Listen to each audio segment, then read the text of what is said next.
बुद्धि थिले उपाय मिले। थरे घरमणी जंगल रे चरु चरु पाटबणा होईगला।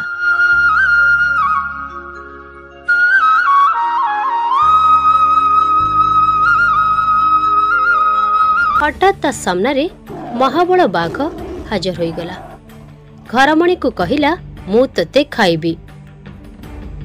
घरमणी बहुत डरीगला, हेले बुद्धि खटाई एक उपाय पांचिला। बाघ को कहिला, आपण हेले राजा, केते जीवजंतु खाई मुह दांत असना हो जाइथिबो।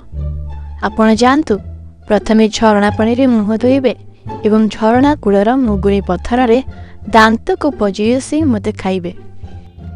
ठीक कहिलु कही बाघ जेमिति झरणा कूल को जाइछि, घरमणी छु मारिला।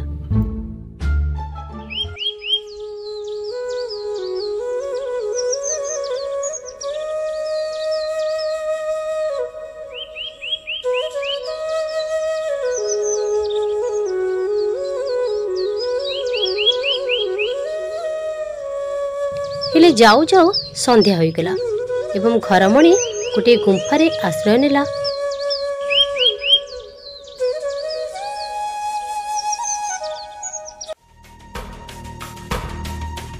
सेटा थिला सिंहर घर। सिंह जेमिति गुंफारे पशिछि, देखिला अंधारे आखि दुईटी चिकचिक करुछि। गर्जन करी पचारिला, किए रे तू? घरमणी भाबिला, एबे निश्चय जीवन जीव। तथापि एथर मध्य से साहस संचय करी कहिला, मो धपधप राजा, मो सिंह दीटा गुजा। एक सिंहरे गछ को भांगी द्वितीय सिंहरे सिंह को मारे।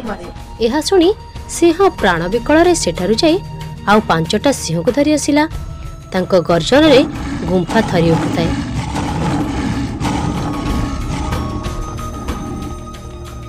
हेले भी घरमणी छाती को दंभ करी कहिला, ए सिंह, तते 10टा सिंह आनिबु कहिथिली, तू कोन 5टा आनिछ?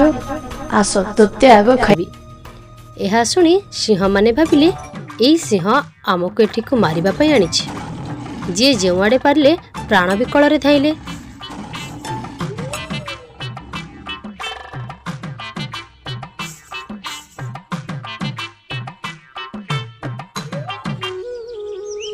सकाळ हेबारु घरमणी घर को फेरिला। तेबे निजर उपस्थित बुद्धि जोगु घरमणी निज ठारू शक्तिशाली जंतु ठारू मध्य निज जीवन बंचाई पारिला।